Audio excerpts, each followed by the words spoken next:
तो रेखा और कोण चैप्टर का सवाल लगाने के लिए हमको क्या क्या ज़रूरी चीज़ चाहिए। पहला तो हमें ये पता होना चाहिए कि रैखिक युग्म क्या होता है। सबसे ज़्यादा जो ज़रूरत पड़ती है वो पड़ती है रैखिक युग्म की। तो भैया रैखिक युग्म है क्या। अगर मान लीजिए आपको एक लाइन दी हुई है, एक सरल रेखा दी हुई है, तो इसका ये पूरा कोण कितना बनता है। ये पूरा कोण आपका बनता है 180 अंश का। इतनी बात आपको पता होगी। ये पूरा कोण कितने का बनता है, 180 अंश का। अब ज़रा इस चीज़ को समझिएगा मैं क्या बोलना चाह रहा हूँ। मान लीजिए आपको ये लाइन दी है, ऐसे एक लाइन है और यहाँ पर कुछ ऐसे कोण बना के आपको दो लाइन ऐसे काट कर दे दी। अब मैं बोलूँ कि यहाँ पर रैखिक युग्म कैसे लगाएंगे, ज़रा देखिएगा कैसे यहाँ पर रैखिक युग्म लगाते हैं। मान लीजिए कोण कुछ भी दिया हुआ है, मान लीजिए कोण 1 है, ये वाला कोण इन दोनों के बीच में कोण 2 है और यहाँ पर कोण है आपका 3।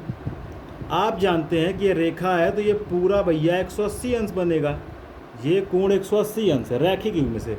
तो मैं क्या लिख सकता हूँ रैखिक युग्म का प्रयोग करके, मैं लिख सकता हूँ कि कोण 1 प्लस कोण 2 प्लस कोण 3 बराबर कितना हो जाएगा, 180 अंश। इंग्लिश मीडियम वाले भी समझ सकते हैं क्या, इसको क्या बोलते हैं, लीनियर पेयर बोलते हैं।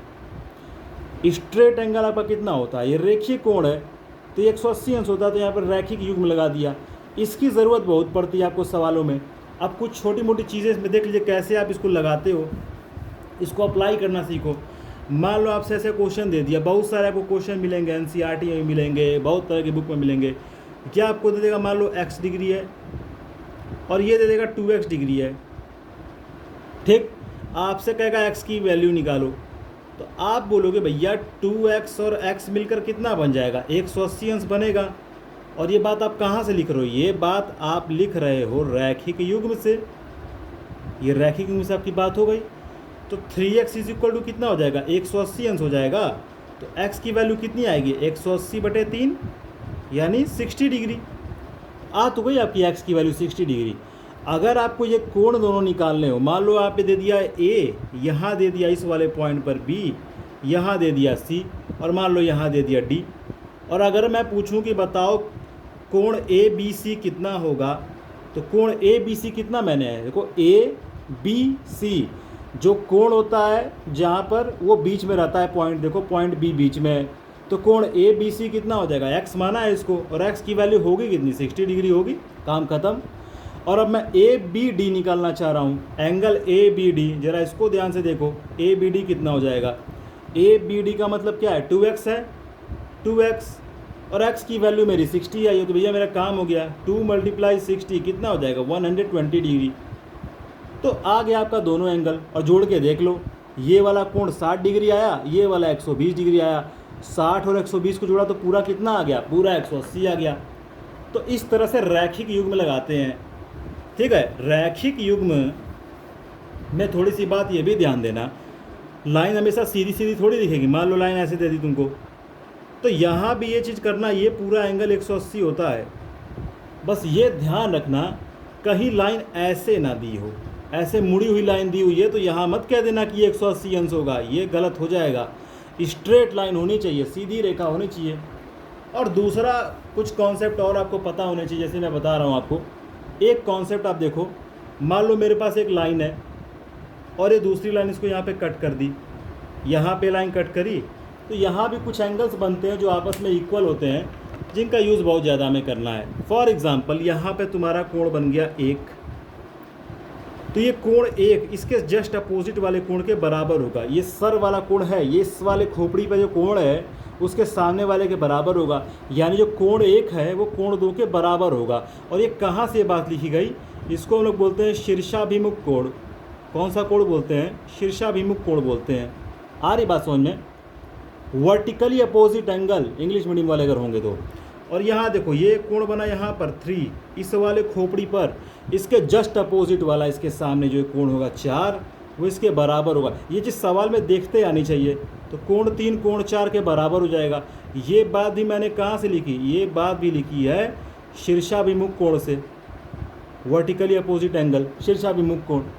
तो ये भी सवाल में आपको ऐसे मिलेंगे कोण, तो आपको देख के पता करते आना चाहिए। मान लो मैंने 2 लाइन बना दी ऐसे, अब मैं तुमसे लगा खेलने कि ये एंगल मेरा 40 डिग्री है, बताओ ये वाला एंगल कितना होगा। मान लो x है, x की वैल्यू बताओ। तुम कहोगे यार वर्टिकली अपोजिट एंगल तो है, 2 लाइन कट कर रही है, तो एक्स की वैल्यू भी कितनी हो जाएगी 40 डिग्री। क्या दिक्कत है? मान लो मैं बोलूँ कि ये है आपका एंगल 50 डिग्री का है, तो बताओ इसके अपोजिट वाला एंगल ये कितना होगा? तुम कहोगे 50, ये भी 50 हो जाएगा। तो इसमें दिक्कत क्या है? ये है वर्टिकली अपोजिट एंगल, शीर्षाभिमुख कोण, ये कॉन्सेप्ट है। और एक जो सबसे इम्पॉर्टेंट कॉन्सेप्ट है जो मेरे समझ से आपको बहुत ध्यान देना चाहिए, वो है दो समांतर रेखाओं वाला।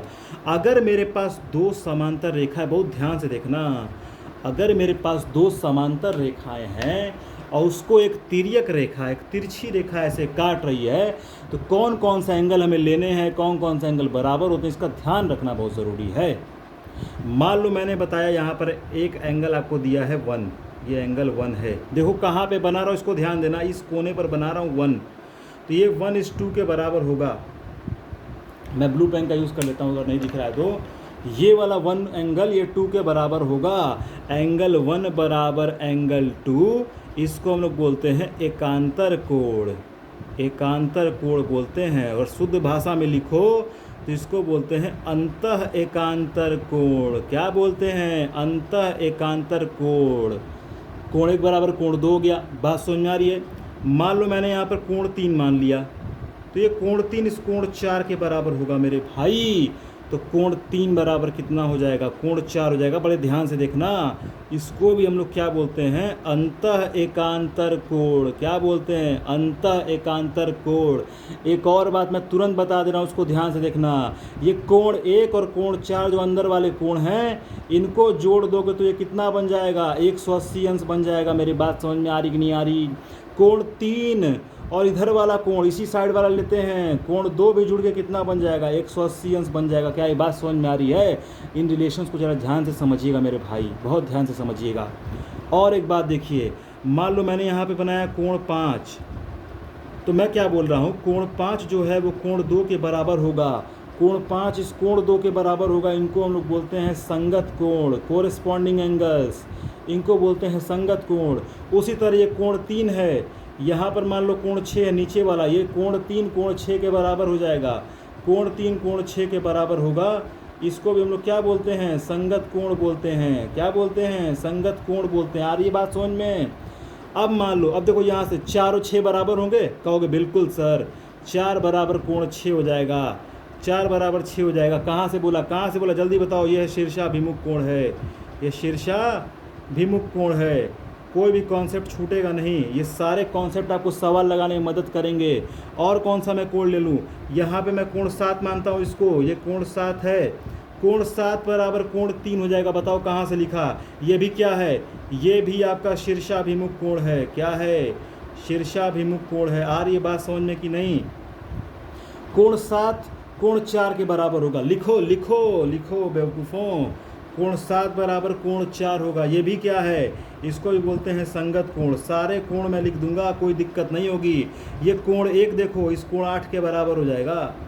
कोण 1 बराबर कोण 8, ये भी क्या है? ये भी संगत कोण है। तो उम्मीद करता हूँ इतना कॉन्सेप्ट आपको समझ में आया होगा। इसका यूज़ करिए और सवाल बनाइए, और जब बना चुके हैं तो इसको देखिए कि कैसे आपके टीचर्स ने अप्लाई किया है। उम्मीद करता हूँ आपको समझ में आया होगा। धन्यवाद।